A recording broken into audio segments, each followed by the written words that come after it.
नारायण वसुदेव श्री कृष्ण गोविंद हरे मुरारे नाथ नारायण वसुदेव एकांत स्वामी सखा हमारे एकांत स्वामी सखा हमारे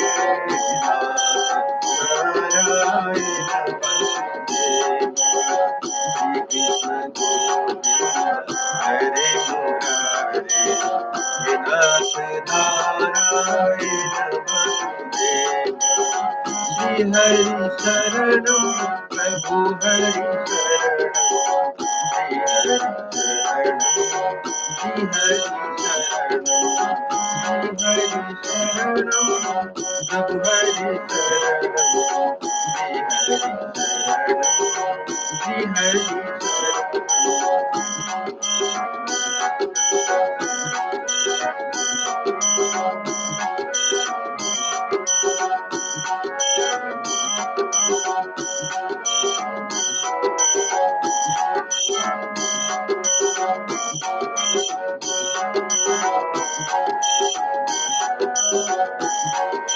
श्री हरि शरणं श्री हरि शरणं प्रभु हरि शरणं श्री हरि शरणं श्री हरि शरणं।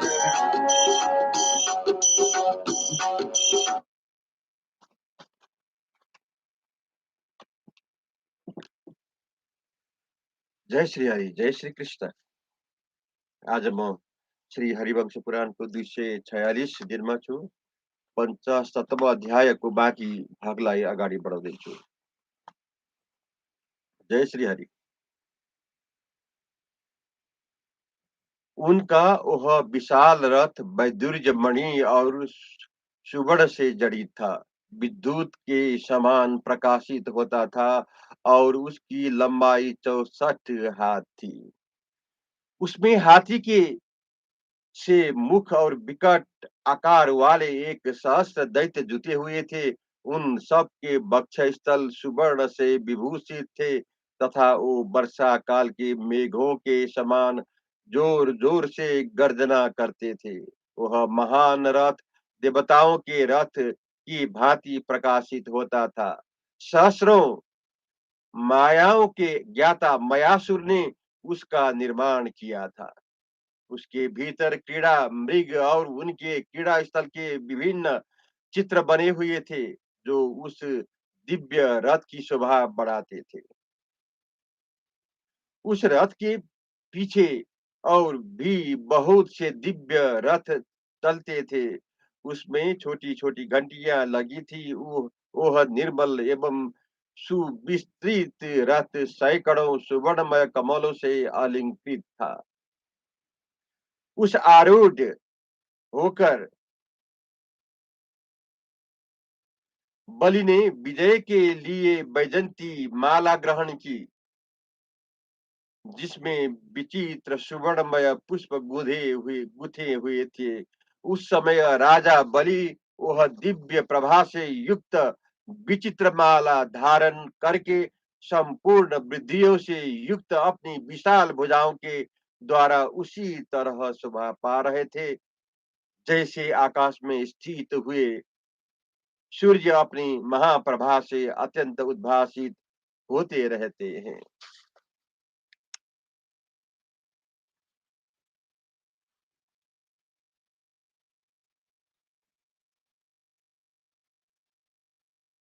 उस समय साक्षात दुर्गा देवी ने समस्त असुरों के लिए हार स्वरूप उस पुष्पमाला को बलि के गले में पहनाया था। उसे पहनकर सब प्रकार की शोभा संपत्ति से सेवित विरोचन कुमार बलि शरत ऋतु के चंद्र माँ की भांति सुशोभित होने लगे, अथवा अग्नि के समान प्रकाशित होने वाले मेरु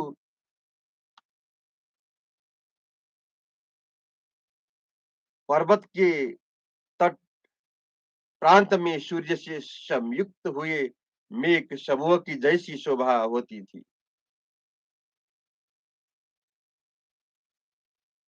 उक्त दैत्य प्रवर बलि के रथ में प्राय उक्त दैत्य प्रवर बलि के रथ में प्रास सुवर्ण जड़ित पास कवच खड्ग फरसे वज्र की समान प्रकाशित होने वाली धनुष दिव्य गदा वस्तुओं वज्रमुखी शक्तियां दिव्य खड्ग प्रज्वलित बाण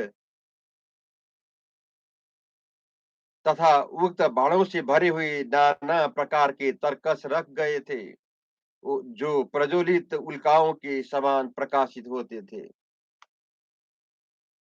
हाथ में चंवर और सिर पर पगड़ी धारण किए सोना मोती मणि और हेम के विचित्र आभूषणों से अलंकृत सुंदर दाढ़ों वाले और विनयशील महान असुर उस रथ की वेदी का पर खड़े हो बाल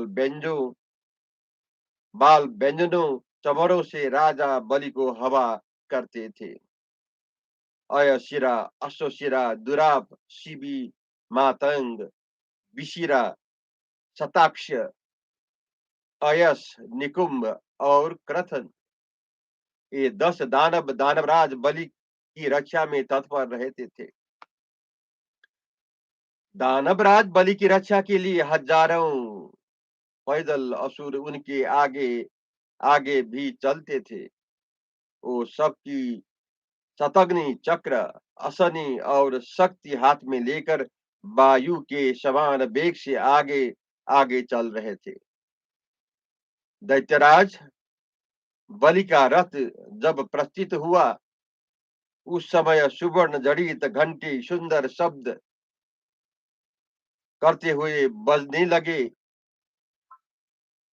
तुरही या बिगुल मारगर गरगर प्राचीन वाद्य विशेष नगाड़े तथा महान शब्द करने वाली दुंदुभियां इन सब की तुमुल ध्वनि होने लगी। वीर राजा बलि का सुवर्ण जटित और विशेष सोने का ही बना हुआ विशाल ध्वजा ऊपर को उठा हुआ था। उसकी दिव्य पताका बहुत बड़ी थी तथा वह सुवर्णमय बेदी से संयुक्त था। वह विशाल ध्वजा भगवान सूर्य के समान प्रकाशित होता था।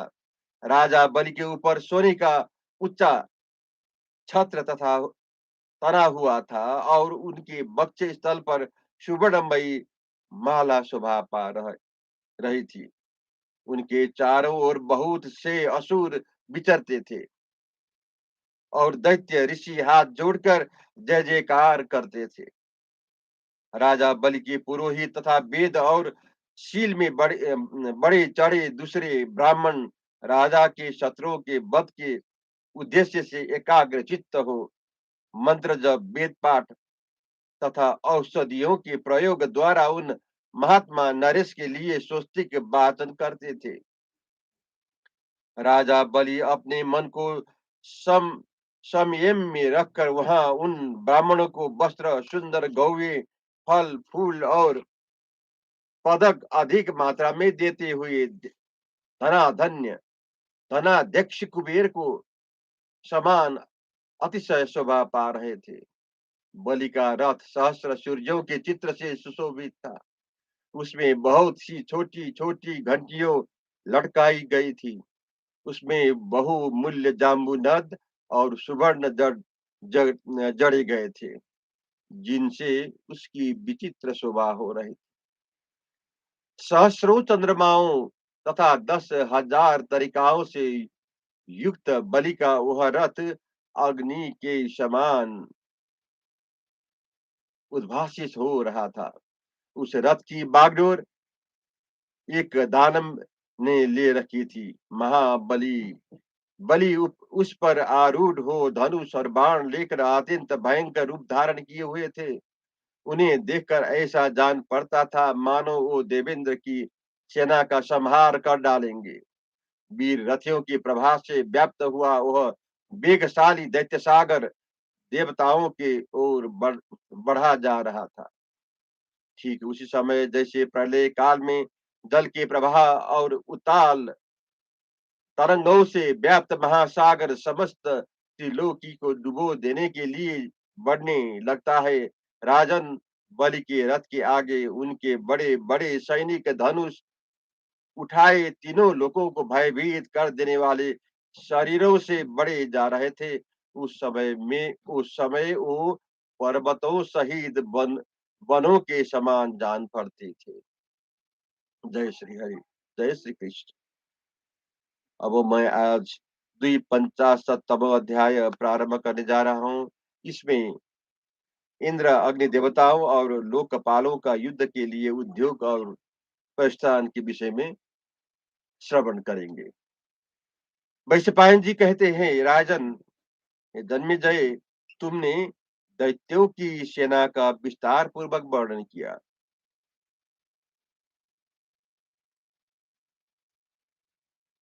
मैंने सुन लिया, अब पुनः देवताओं की सेना का विस्तार आरंभ से बता रहा हूँ। देवताओं के अधिपति भगवान इंद्र ने देवता मरुद्रन, आदित्य, विश्वदेव, 8 वसु तथा यक्ष, राक्षस, बड़े-बड़े नाग, समस्त विद्याधरगण, महाबली, गंधर्व, महासागर पर्वत, महातेजस्वी रुद्र एवं कुबेर तथा राजा वरुण को युद्ध के लिए तैयार होने की आज्ञा दी। उनके आदेश की घोषणा इस प्रकार हुई। जो सिद्ध महात्मा है, जो मनस्वी पितर है तथा जो राजश्री और सैकड़ों योग सिद्ध पुरुष है, उन सबको सर्व समर्थ देव शासक पराक्रमी इंद्र आज्ञा देते हैं कि आप लोग दैत्यों का विनाश करने के लिए कमर कसकर तैयार हो जाए। देवेंद्र का यह वचन सुनकर उनकी समान ही पराक्रम प्रकट करने वाले समस्त महामनस्वी देवता युद्ध के लिए तैयार होने लगे। उन सब ने नाना प्रकार के कवच धारण किए। उनके कवच और ध्वज विचित्र थे। वो हाथों में नाना प्रकार के अस्त्र शस्त्र लिए हुए थे और मतवाले गजराज के समान युद्ध के लिए उद्धत थे। उनमें उनमें से कुछ लोग व्याघ्रों पर सवार थे और कुछ लोग हाथियों पर, कोई नागों पर चढ़े थे और कोई बैलों पर। इंद्र के नेत्र सिंह के समान चमकीले है। उनकी मूछ नीले रंग की है। उनका ध्वजा ऐरावत हाथी से चिन्हित है। उनके रथ में हरे रंग के घोड़े जुते हुए हैं। वो उसी रथ पर आरूढ़ हो समर की ओर चले। उस रथ की कांति सूर्य के समान थी। वह निर्मल तथा स्वच्छ धुला हुआ था। साक्षात विश्वकर्मा ने इंद्र के लिए उसका निर्माण किया था। वह सोने की जालियों, जामुनत की चित्रभंगी तथा सुवर्ण की लड़ियों से अलंकृत था। कुंवर, अन्य उपकरण तथा मनोहर इस दंड सहित वह रथ विद्युत की प्रभा से ताम्रपर्ण का हो गया था। वह इंद्रयान कैलाश शिखर के समान दिखाई देता था और मनोहर से भी मनोहर तथा शत्रु मंडल पर शासन करने वाला था। उसमें सहस्रों प्रकाशमान तो तारे जड़े हुए थे। उस रथ का संपूर्ण अंग देवोचित मालाओं से पूजित था। उसमें शोभाशाली ऊंचा ध्वजा फहरा रहा था तथा उनका धुरा कभी क्षीण होने वाला नहीं था। पुरुषोत्तम इंद्र की कांति से वहां रथ और भी उद्भासित हो रहा था। तीव्र वेग से चलने वाले उस तेजस्वी रथ पर आरूढ़ हो तीनों लोकों की स्वामी, देवताओं के ईश्वर, वज्रधारी भुवन रक्षक, सचिपति महात्मा भगवान महेंद्र युद्ध के लिए चले।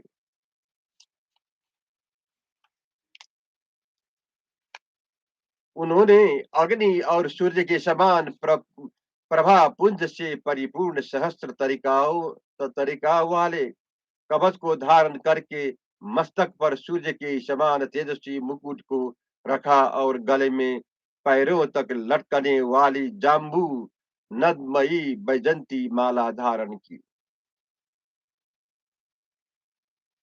इसके बाद 100 पर्वों से युक्त भयंकर वज्र हाथ में लिया, जो बड़े-बड़े असुरों के रक्त रक्त से भीगा हुआ था। सूर्य की किरणों के समान उद्देश्य होने वाले उस उग्र वज्र का निर्माण साक्षात विश्वकर्मा ने किया था। उसकी धार अत्यंत तीक्ष्ण, घोर, निर्मल और तीव्र थी। महान ग्रहों के समान प्रकाशित होने वाले 2 आसनियाँ प्रज्वलित एवं अमोघ उग्र शक्ति तथा महाप्रतापी इंद्र चक्र हाथ में लेकर देवराज इंद्र युद्ध के लिए प्रस्थित हुए। उनके सहस्त्र नेत्र है, वो संपूर्ण भूतों के सनातन पति है। सनातनों की भी जो सनातन है, देवताओं को भी अधिपति और महामनुष्य है। वो उस समय व्यग्र चर्म की बनी हुई विचित्र ढाल और एक तलवार लेकर संग्राम भूमि की ओर चले।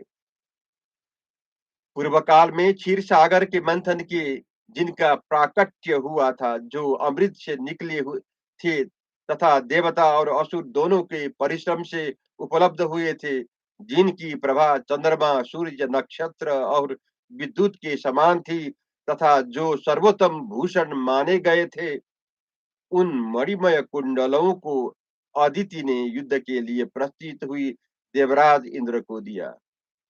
उनसे भूषित होकर सहस्त्र लोचन इंद्र दिशाओं और विदिशाओं को प्रकाशित करते हुए बड़ी शोभा पाने लगे।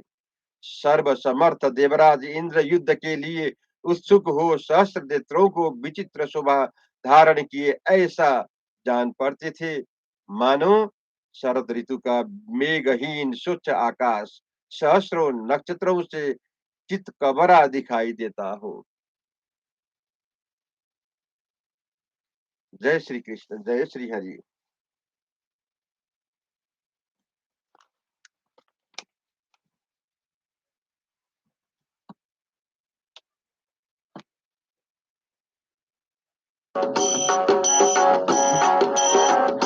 हरे मुरारे हे नाथ नारायण वासुदेवा, श्री कृष्ण गोविंद हरे मुरारे हे नाथ नारायण वासुदेवा।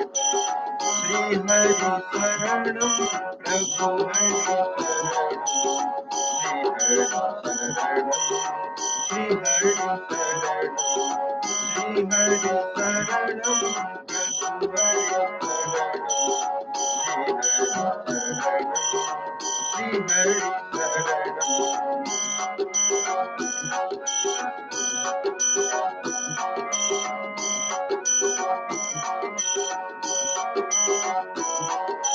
श्री हरि शरणं प्रभु हरि शरणं, श्री हरि शरणं, श्री हरि शरणं,